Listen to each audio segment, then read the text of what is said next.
Jadi ketika Habib Rizik memberikan presentasi, ada 30 indikasi kebangkitan PKI pasca 98. Itu jenderal-jenderal itu kaget. 30 indikasi, nyata, fakta. Itu saya dapat info langsung dari TNI Angkatan Darat. Upaya pembunuhan terhadap Habib Muhammad Rizik Syihab itu 11 kali.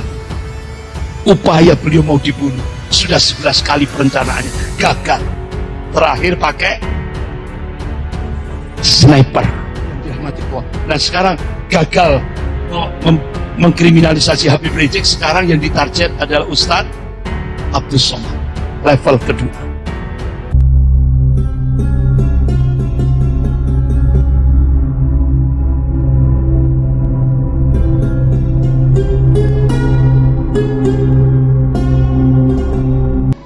Nah, bapak-bapak, ibu-ibu yang dirahmati Allah, alhamdulillah, jenderal-jenderal purnawirawan Angkatan Darat dan tokoh-tokoh ulama kumpul di Jalan Keramat Raya 45, yaitu kantornya Bapak Muhammad Natsir, pencetus NKRI, yaitu dimotori oleh Letnan Jenderal Purnawirawan Kiki Sanagri. Akhirnya dibuatlah seminar simposium nasional tandingan di Balai Kartini. Yang membuka waktu itu saya dapat undangan lewat WhatsApp, tidak ada dari pemerintah. Tidak taunya H-1 dari pemerintah hadir untuk membuka. Siapa? Jenderal Riyamizat Riyakudu membuka acara simposium tandingan, simposium nasional mengamankan Pancasila dari ideologi komunis. Tanggal 1 sampai 2 Juni di Balai Kartini, Jakarta. Yang diminta untuk memberikan presentasi yaitu yang pertama Pak Sayyidi Mansur Hadi Projo, Habib Muhammad Rizik Syihab, mantan Wakil Presiden Jenderal Purnawirawan Tri Sutrisno, ada Profesor Sri Edi Suasono. Diminta untuk memberikan presentasi pada saat simposium nasional, dan acara itu dibuka oleh Menteri Pertahanan dan Panglima TNI Jenderal Gatot Nurmantio. Ini jadi ketika Habib Rizik memberikan presentasi, ada 30 indikasi kebangkitan PKI pasca 98. Itu jenderal-jenderal itu kaget. 30 indikasi itu nyata, fakta, diungkap oleh Habib Muhammad Rizik Syihab. Sebuah konspirasi antara mafia Taipan, apa mafia Taipan itu? 9 Naga dan Partai Komunis Cina. Ini sebuah konspirasi jahat yang ingin mencengkram Indonesia. Dibongkar pada acara ini. Bahkan sampai ancamannya apa, Pak? Itu saya dapat info langsung dari TNI Angkatan Darat. Upaya pembunuhan terhadap Habib Muhammad Rizik Syihab itu 11 kali. Upaya beliau mau dibunuh sudah 11 kali perencanaannya, gagal. Terakhir pakai sniper.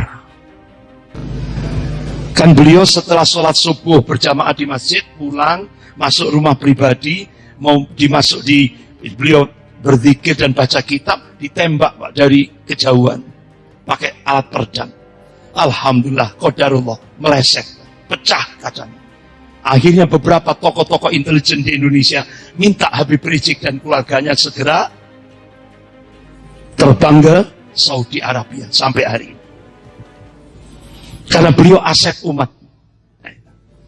Bapak-bapak, ibu-ibu yang dirahmati Allah. Nah sekarang gagal mengkriminalisasi Habib Rizik, sekarang yang ditarget adalah Ustadz Abdul Somad, level kedua.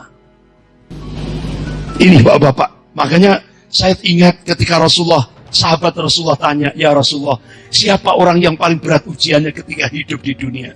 Kata Rasulullah, al-anbiya, para nabi. Setelah itu wahai Rasulullah, as-salihun, orang-orang soleh, ulama. Pak. Berat ujiannya, berat ujiannya. Setelah itu wahai Rasulullah, amthalu minan nas, di bawahnya, di bawah. Makanya Bapak Ibu yang dirahmati Allah, insya Allah kita punya keyakinan wa makarallah wallahu khairul makirin. Mereka membuat makar dan Allah membalas makar mereka, dan Allah itu sebaik-baik pembuat makar. Insya Allah Pak, kita yakin wa manasru illa min indillah, kemenangan itu datangnya dari Allah.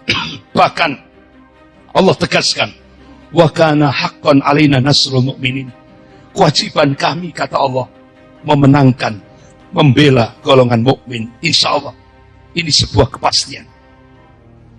Tapi insya Allah ketika kita dipanggil ya ayyuhalladzina amanu intan surullah yansurkum wa yuthabbit aqdamakum, jika kamu menolong agama Allah pasti Allah akan menolong kamu. Wa yuthabbit aqdamakum, dan Allah akan menguatkan kedudukan kamu.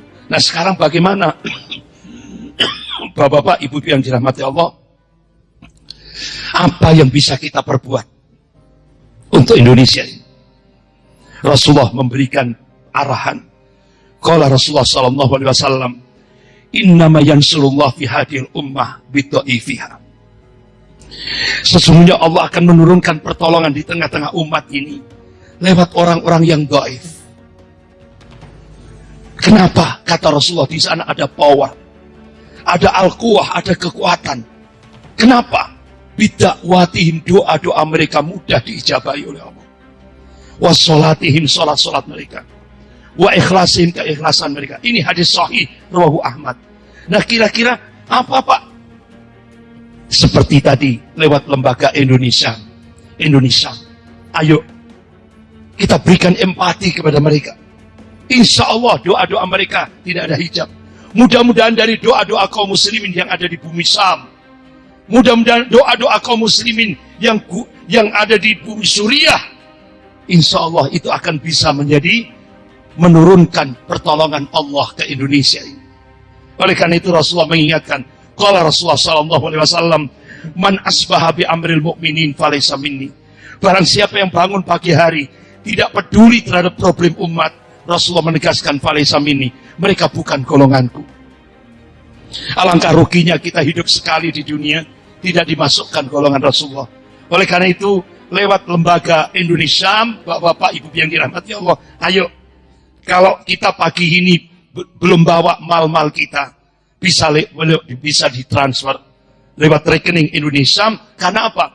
Insya Allah ini ikhtiar kita supaya pertolongan Allah segera diturunkan untuk Indonesia ke depan. Itu ikhtiar kita. Di samping kita berjuang, tetap istiqamah, berjuang untuk menegakkan al-haq, dan berjuang menegakkan amar ma'ruf nahi munkar ini. Karena waktunya terbatas, Bapak Ibu yang dirahmati Allah, saya akhiri sekian dulu. Lebih kurangnya saya mohon maaf yang sebesar-besarnya.